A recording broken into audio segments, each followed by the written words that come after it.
This is our herbal botanical garden, a small herbal botanical garden of Sri Govigyan Ayurved and Panchagavya Pratishthan, Muniguda.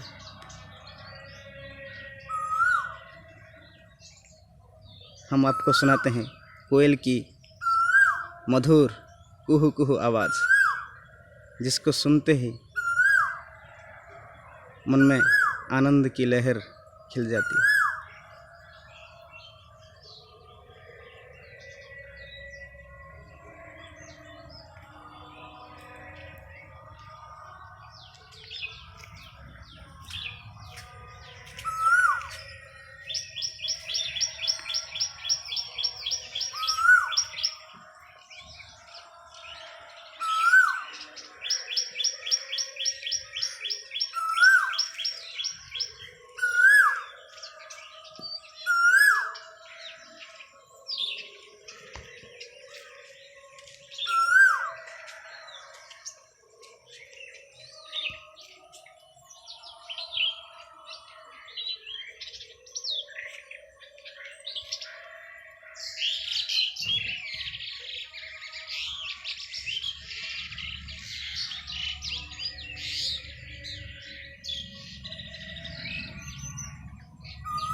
ये है कोयल।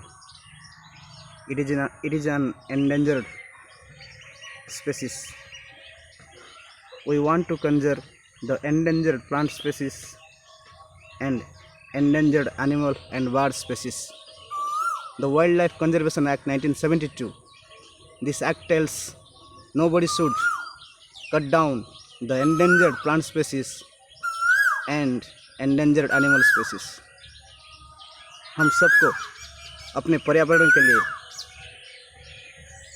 सारे endangered species को conserve करना बहुत ज़रूरी है।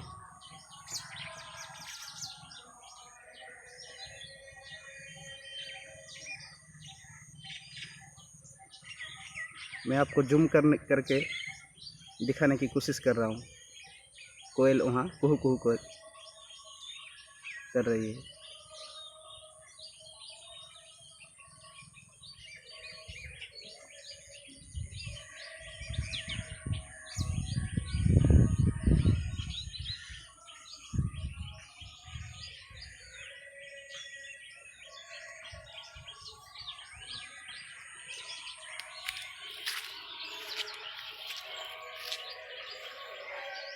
उड़ गई।